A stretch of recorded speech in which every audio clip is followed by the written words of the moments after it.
Gold has just been rocking lately. In fact, there were 8 sessions in a row that brought the precious metal to a new all-time high. But what exactly is driving this? Our stock market is surging, and gold never, ever rallies when the stock market is at a level like it's at today. We're in very weird times. There's a lot of factors I'll break down, but first let me tell you that we've been talking about gold since it traded below $1,900 an ounce.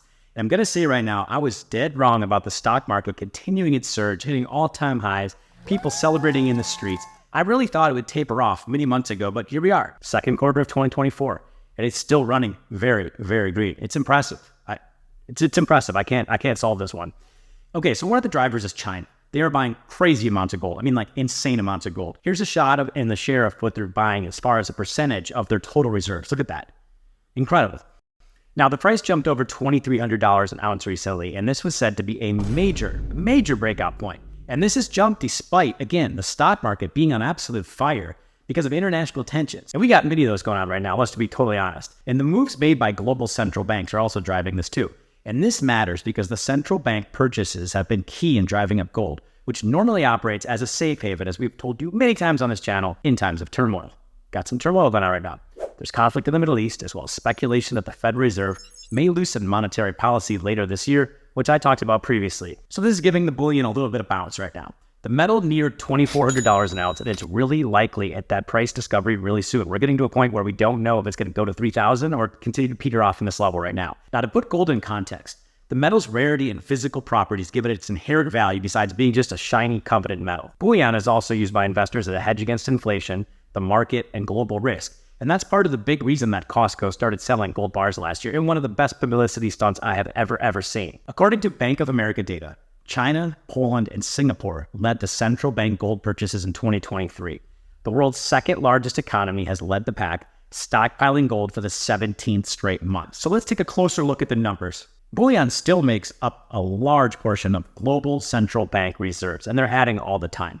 The U.S. leads the world's official bullion holdings with almost 70% of reserves, which is 8,133 tons as of February 2024. But in 2023, China outpaced all central banks, adding 225 tons of gold to its reserves. That was the highest increase since 1977, with total gold reserves reaching 2,235 tons by the end of December of just last year in 2023. Now, as of February 2024, gold accounts reached 4.3% of China's official foreign exchange reserves from 2.9% in 2019. Pretty big climb. When you really dive in and look at who's buying, the People's Bank of China has been steadily beefing up its gold reserves for more than a full year. Now, China's gold spree isn't just about financial strategy. It's also in reaction to rising geopolitical woes. They are preparing for a very bad global economy, and you should too. But not just that. A big reason behind central banks buying gold is that central banks don't trust the global financial system. Can you? I know. The strategy taken by China to buy gold also fits well with the goal to diversify its assets alongside the other BRICS countries. So we've talked about that in previous videos as well, the BRICS being Brazil, Russia, India, and South Africa. And they are eyeing global economic dominance by the year 2050. So we got a long time to see if that plays out. Now, as part of the strategy, the economies are aiming to lessen dependence on the US dollar. And this is where you want to stay tuned.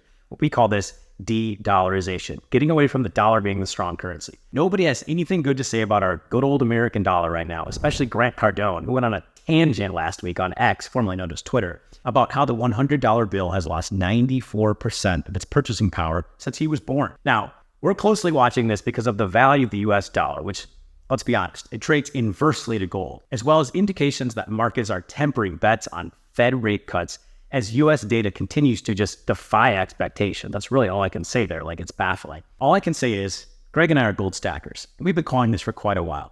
If you don't hold gold and you retire, which is probably your most significant nest egg you hold, you may want to look into that. I'm up sharply on my investments made well over a year ago with my self-directed IRA, which you'll need to buy gold in retirement. But if you have a 401k, we can do that too. If you want to guide on that, click the link below. You'll get a quiz that'll lead you to a company that matches you up or aligns you with your goals and your longevity, whatever you want to do. Again, adding gold, even 5% of your retirement, could be a very big hedge if we totally go flat in the markets. Markets are raging. It's bound to correct. All it takes is one catastrophic effect. You saw what happened just last week when Iran started bombing. The market slid and it tanked. Now, that ended up not being successful. The market recovered. But remember 9/11? Took a long time. That was not impacted, right? Like, that was not predicted, I should say. That event came out of nowhere and it tanked the economy for a bit. It took a long time to get over that. So if you're near retirement, can you really afford to not have just even 5% of your retirement in gold? Again, there's a link below if you want to check into that. I'm going to keep you posted on what gold's doing, who's buying, central banks, etc. So please subscribe, and I will catch you in the next video.